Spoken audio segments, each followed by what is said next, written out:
পর্তুগালে সম্প্রতি জেনোফোবিয়া বা ইসলামোফোবিয়া বাড়ার পাশাপাশি মুসলিমদের নিয়ে কট্টর ডানপন্থীদের নানা প্রোপাগান্ডায় শঙ্কা ছিল অন্যান্য বছরের মতো এবছর খোলা মাঠে ঈদের নামাজের অনুমতি মিলবে কিনা। তবে প্রশাসন থেকে অনুমতি মেলায় এবছরও লিসবনে ইউরোপের অন্যতম বড় ঈদ জামাতের আয়োজন করেন প্রবাসী বাংলাদেশিরা।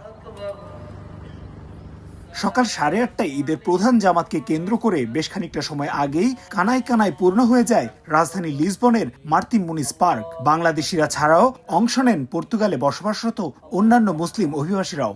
আইন শৃঙ্খলা রক্ষা বাহিনীর কড়া নিরাপত্তায় ইউরোপের অন্যতম বড় এই ঈদ জামাতে একসাথে নামাজ আদায় করেন কয়েক হাজার মুসল্লি। দেশীয় আমেজে ঈদ উদযাপনের সুযোগ করে দেয় মুসল্লিরা ধন্যবাদ জানাতে ভোলেনি কর্তৃপক্ষকে। খুব আনন্দ গণময় পরিবেশ, খুব সুন্দর লাগছে। যদিও একটু মনের ভিতরে কষ্ট আছে, ফ্যামিলিকে রেখে আমরা মাটিতে যারা প্রবাসী আছি ঈদ করতেছি। আমরা ঈদের জামাত, বৃহত্তর জামাত এখানে উপভোগ করতে পেরেছি, বাংলাদেশের মতো আনন্দ ফুর্তি করতে পেরেছি। সবাইকে জানাই ঈদ মুবারক। নামাজ শেষে মুসলিম উম্মাহ সহ বিশ্বের শান্তি কামনায় বিশেষ দোয়া করা হয়। পারস্পরিক শুভেচ্ছা বিনিময় করেন প্রবাসীরা। ডানপন্থী রাজনৈতিক দলগুলোর নানা আচরণে সাম্প্রতিক বেশ কঠিন সময় পার করছে পর্তুগালের মুসলিম অভিবাসীরা।